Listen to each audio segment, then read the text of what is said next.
Hey everybody, this is a quick video in case you have Jabra Elite Active 45e earphones and you need to do a hard reset to the factory default settings on them.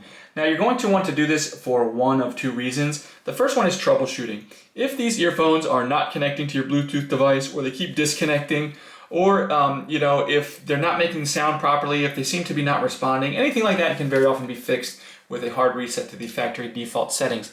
Now you will need to set them up again, but that's the second reason you might want to do this, is if you just want to, for whatever reason, get a fresh start and set these earphones up like they're just coming out of the box new, we can delete all the pairing history and then start over fresh. All we need to do is we need to make sure that these earphones are on and that you're not on a call or anything like that.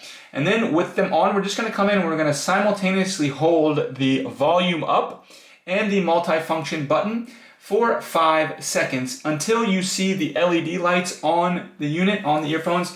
They will blink in purple. They will light up in purple.